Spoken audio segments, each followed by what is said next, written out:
Tepatnya tanggal 5 Februari tahun 1855, dua orang misionaris asal Belanda dan Jerman yang bernama Karel William Otto dan Johann Gottlob Gessler menginjakan kaki di tanah Papua untuk pertama kalinya, tepat di Mansinam, pulau yang terletak di sebelah timur Teluk Doreri, Manokwari, Papua Barat. Mereka sampai di pulau ini setelah 3 tahun melakukan pelayaran panjang dan singgah di beberapa kota di Indonesia pada zaman dahulu. Sebagai misionaris, tugas utama Otto dan Gessler adalah memberitakan kabar baik yang tertulis di dalam kitab Injil, namun mereka juga dituntut untuk membaur dengan masyarakat setempat yang ketika itu masih sangat primitif. Salib, patung kedua misionaris dan relief tentang sejarah pekabaran Injil adalah lokasi pendaratan di Pulau Mansinam.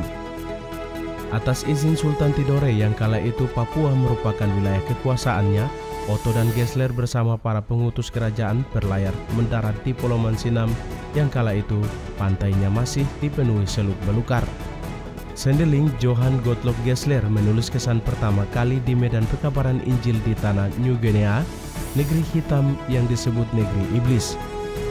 Pada hari Minggu pagi, yaitu hari Minggu Sending tanggal 5 Februari 1855, di atas kapal yang mengantar mereka saat sebelum melepaskan saunya di pantai Pulau Mansinam, ia menulis kesannya, "Anda tidak membayangkan betapa besar sukacita kami bahwa pada akhirnya tanah tujuan terlihat. Matahari terbit dengan indah. Ya, semoga matahari yang sebenarnya menyinari kami dan orang-orang kafir yang malang itu, yang telah sekian lama merana di dalam kegelapan. Semoga Sang Gembala setia mengumpulkan mereka di bawah tongkat gembalanya yang lembut." Di pantai Pulau Mansinam, Johann Gottlob Gessler dan Karel William Otto berlutut sambil berdoa, berkata kepada Tuhan Allah Bapa di sorga, "Dengan nama Tuhan kami menginjak tanah ini." Dengan membawa Injil yang kemudian adalah terang bagi tanah Papua, seperti yang dikutip dari Alkitab Perjanjian Baru, Efesus pasal 5 ayat 8 hingga 9, "Memang dahulu kamu adalah kegelapan, tetapi sekarang kamu adalah terang di dalam Tuhan. Sebab itu hiduplah sebagai anak-anak terang, karena terang hanya berbuat kebaikan, keadilan, dan kebenaran." Selain berada tak jauh dari tugu pendaratan, terdapat sumur tua peninggalan pendeta Van Halsel, penerus pekabaran Injil dari Otto dan Gessler. Sumur yang digali pada Juni 1872 dan mulai digunakan pada 21 Juli 1872, 20 tahun setelah Injil masuk dan mulai beredar di seluruh pelosok di tanah Papua. Dalam momen perayaan HUT Pekabaran Injil ke-168 tahun ini, pengunjung berkerumun untuk memperoleh air dari petugas. Pendeta Novita Burwos, Ketua Pelaksana Harian Majelis Jemaat GKI Laheroi Mansinam, kepada media Diskominfo Papua Barat menjelaskan, sumur tua tersebut digali oleh pendeta Van Halsel menggunakan cangkang atau dalam bahasa lokal tempurung kelapa. Pendeta Novita juga menyebut pengambilan air sumur tua tersebut oleh pengunjung karena dipercaya mereka dapat memperoleh kesembuhan dari berbagai penyakit.